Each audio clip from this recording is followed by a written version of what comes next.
Rouse Avenue court ने आदेश दे दिया कि अरविंद केजरीवाल को तिहाड़ जेल जाना होगा, तो उनके वकीलों की तरफ से एक एप्लीकेशन लगाई गई और ये कहा गया कि अरविंद केजरीवाल कोर्ट में 3 किताबें ले जाना चाहते हैं। पहली रामायण, दूसरी श्रीमद् भागवत गीता और तीसरी वरिष्ठ पत्रकार नीरजा चौधरी द्वारा लिखी गई how prime minister decide.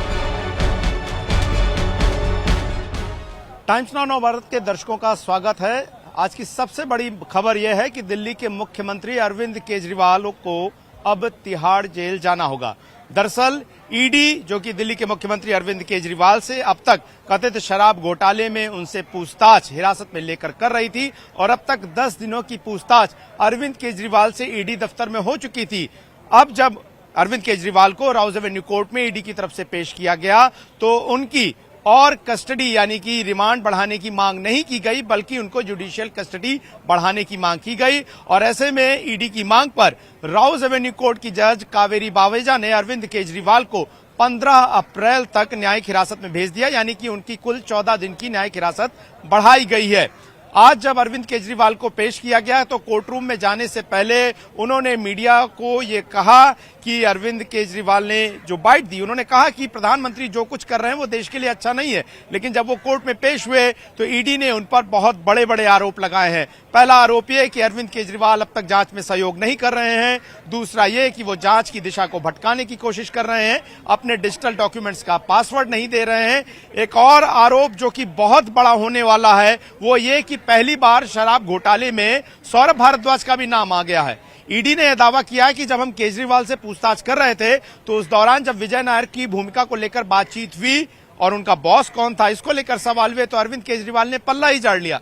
Arvind Kejriwal ने कह दिया कि विजय नायर उन्हें रिपोर्ट नहीं करता था। विजय नायर तो मौजूदा मंत्री आतिशी और सौरभ भारद्वाज को रिपोर्ट करता था। आतिशी का नाम तो आ चुका है इस पूरी अब तक की जांच के दौरान, लेकिन सौरभ भारद्वाज जो कि इस पूरे शराब घोटाले से बचे हुए थे, विजय नायर वाला एंगल जुड़ने के बाद अब सौरभ भारद्वाज की भी मुश्किलें बढ़ सकती हैं।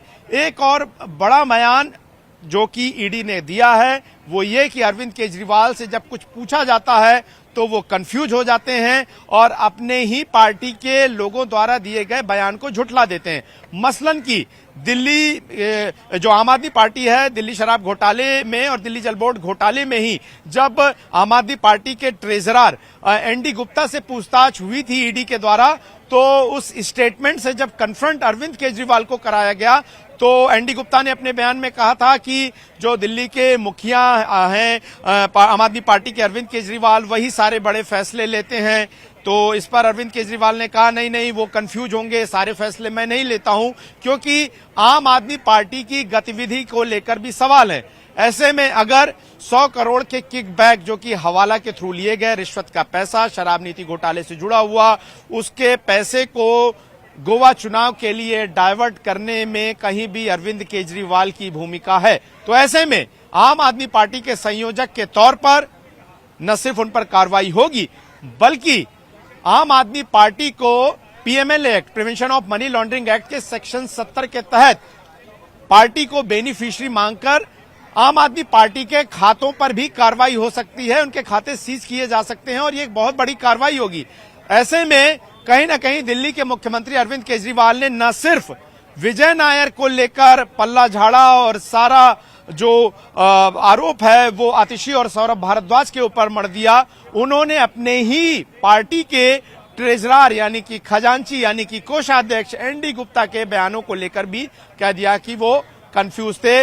अब ये देखना होगा कि दिल्ली के मुख्यमंत्री अरविंद केजरीवाल को जब जेल भेजा जाता है तो आगे कैसे होगा। लेकिन मैं आपको बता दूं कि जब राउज एवेन्यू कोर्ट ने आदेश दे दिया कि अरविंद केजरीवाल को तिहाड़ जेल जाना होगा तो उनके वकीलों की तरफ से एक एप्लीकेशन लगाई गई और ये कहा गया कि अरविंद केजरीवाल कोर्ट में 3 किताबें ले जाना चाहते हैं। पहली रामायण, दूसरी श्रीमद् भागवत गीता और तीसरी वरिष्ठ पत्रकार नीरजा चौधरी द्वारा लिखी गई हाउ प्राइम मिनिस्टर डिसाइड। और एक ये बेहद चर्चित किताब है जो कि नीरजा चौधरी ने लिखी है। साथ ही साथ एक कुर्सी मेज की मांग की गई है। अपने स्वास्थ्य कारणों से स्पेशल डाइट और दवाइयों की मांग अरविंद केजरीवाल ने की। साथ ही साथ एक लॉकेट वो पहनते हैं अरविंद केजरीवाल, उसको भी वो तिहाड़ जेल में पहने रहना चाहते हैं। हालांकि सुरक्षा कारणों से जेल मैनुअल इस बात के लिए अलाउ नहीं करता, लेकिन अगर कोर्ट इस बात के लिए इजाजत दे देता है तो अरविंद केजरीवाल जो है वो धार्मिक लॉकेट या जो भी वो लॉकेट वो पहनते हैं, धारण करते हैं, उसको वो ले जा सकेंगे। तो फिलहाल अरविंद केजरीवाल की इन एप्लीकेशंस पर अभी फैसला आना है, लेकिन अरविंद केजरीवाल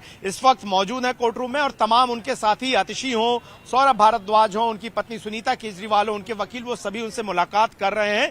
प्रक्रिया के मुताबिक अरविंद केजरीवाल को ईडी की तरफ से सौंपा जाएगा तिहाड़ जेल के अथॉरिटी अधिकारियों को, और उसके बाद उनकी जो कस्टडी लेने के बाद उन्हें जेल वैन से तिहाड़ जेल में लेकर जाया जाएगा।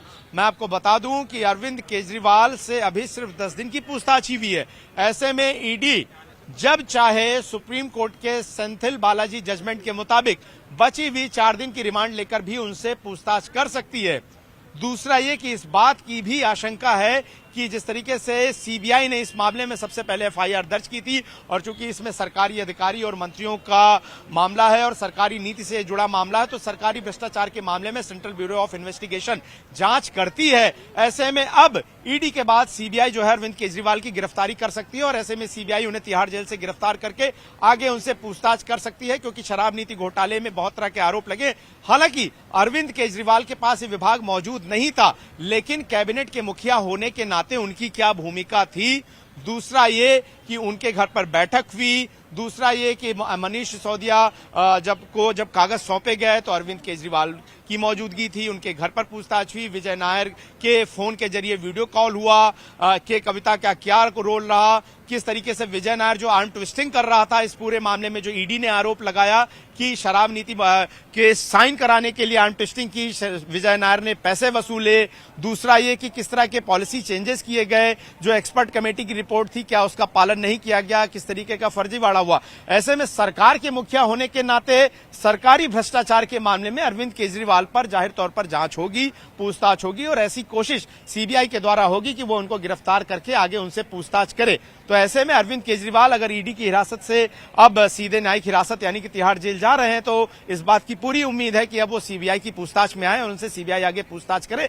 इसी बीच कल जो है वो बहुत महत्वपूर्ण दिन होगा।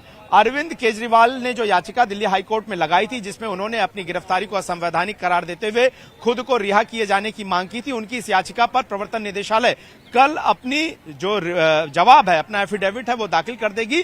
3 तारीख को जो जज हैं उनके हाईकोर्ट की जज उनके कोर्ट में 3 तारीख को इस मामले में सुनवाई है। अभिषेक मनु सिंह भी पिछली बार अरविंद केजरीवाल की तरफ से पेश हुए थे और उन्होंने कहा था कि लेवल प्लेइंग फील्ड नहीं छोड़ा जा रहा है लोकतंत्र में। चुनाव के पहले एक पार्टी के मुखिया को इस तरह से गिरफ्तार किया जा रहा है और ये पूरी तरह से गलत है। हालांकि अब ये देखना होगा कि जिस तरह के आरोप लगाए गए हैं और किन तरीके के दस्तावेज जो है वो प्रकाश में लाए गए हैं ईडी की तरफ से, वो वहां पर रखे जाएंगे और उसी आधार पर हाईकोर्ट निर्णय लेगा। इससे पहले भी जब सुनवाई हुई थी तो बंद लिफाफे में यानी कि एक फाइल के जरिए ईडी की तरफ से कुछ डॉक्यूमेंट एक खंडपीठ के जजों को दी गई थी और उन्होंने अपने चैम्बर में उन फाइलों को पढ़ा था और उसके बाद उन्होंने उस वक्त अरविंद केजरीवाल को किसी भी तरह की राहत देने से इनकार कर दिया था। तो अरविंद केजरीवाल से जुड़े हुए तमाम केस अलग अलग अदालतों में हैं, सुप्रीम कोर्ट तक भी वो गए थे, लेकिन वहां पर उस वक्त उन्होंने अपनी याचिका वापस ली थी। और इस बीच में कि अब जाहिर तौर पर आचार संहिता लागू है और कोई कैबिनेट निर्णय किसी भी सरकार द्वारा नहीं लिया जा सकता है, लेकिन चूंकि दिल्ली में चुनी हुई सरकार और ऐसे में कि कोई भी किसी भी तरह का जनहित का फैसला लेना हो, कोई आदेश देना हो, तो ऐसे में क्या अरविंद केजरीवाल मुख्यमंत्री के तौर पर बैठक कर पाएंगे, मंत्रियों से मिल पाएंगे? जेल मैनुअल ऐसी इजाजत देता नहीं है, गोपनीयता वहां होती नहीं है, तो क्या जेल मैनुअल में छूट की मांग करेंगे या फिर आगे बढ़ेंगे, देखने वाली बात होगी। लेकिन जो बड़े पॉइंट्स निकल कर ये आए हैं कि दिल्ली के मुख्यमंत्री Arvind Kejriwal sitting chief minister रहते हुए तिहाड़ जेल जा रहे हैं और वहां पर उन्हें 15 अप्रैल तक रहना है। दूसरा ये कि पहली बार इस पूरे मामले में सौरभ भारद्वाज का नाम आया और वजह सिर्फ अरविंद केजरीवाल है, क्योंकि ईडी ने दावा किया कि उन्हें पूछताछ में ये कह दिया कि विजय नायर मुझे रिपोर्ट नहीं करता था, वो आतिशी और सौरभ को करता था। तो अब सौरभ भी लपेटे में आएंगे और उनसे ही जांच ईडी करेगी, ऐसा अब ये मानकर चल सकते हैं। वीडियो अभिषेक के साथ गौरव श्रीवास्तव, टाइम्स नाउ भारत, दिल्ली।